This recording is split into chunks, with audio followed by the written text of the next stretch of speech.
Sosok pemilih tertua Nenek Bajik, lansia usia 116 tahun di Sintang tak pernah absen nyoblos. Seorang lansia bernama Bajik masih aktif sebagai pemilih dalam penyelenggaraan pemilu meskipun usianya sudah mencapai 116 tahun. Nenek Bajik merupakan warga dusun Ransi Panjang, Kecamatan Kelampermai, Kabupaten Sintang, Kalimantan Barat.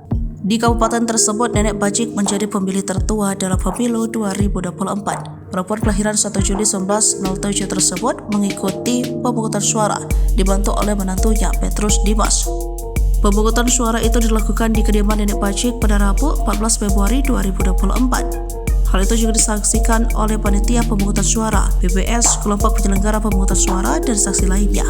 Proses jemput bola itu dilakukan oleh petugas karena kondisi Nenek Bajik yang tidak memungkinkan untuk datang ke tempat pemungutan suara. Menantu Nenek Bajik, Petrus Dimas, mengatakan mertuanya itu tidak pernah absen satu kali pun untuk mencoblos. Di usianya itu, kata Petrus Dimas, Nenek Bajik sebenarnya masih bisa berkomunikasi. Akan tetapi fisik Nenek Bajik memang terbilang sudah lemah sehingga hanya bisa terbaring. Petrus menjelaskan tubuh mertuanya itu semakin melemah sejak 3 tahun terakhir. Nenek Bajik juga sempat didiagnosa mengidap kanker.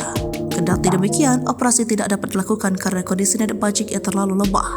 Meski lemah secara fisik, Nenek Bajik masih bisa lancar berdiskusi soal pilihan calon presiden yang ia ingin coblos. Kalau ada pemilu tetap memilih, kalau sehat mau pilih sendiri, 2014 masih milih sendiri, masih bisa nyoblos sendiri tapi dibantu, ujar Petrus. Nenek Bajik memutuskan untuk mencoblos pasangan Ganjar Mahfud di pemilu 2024. Ia pun tidak memiliki alasan khusus untuk mencoblos pasangan nomor urut 3 tersebut.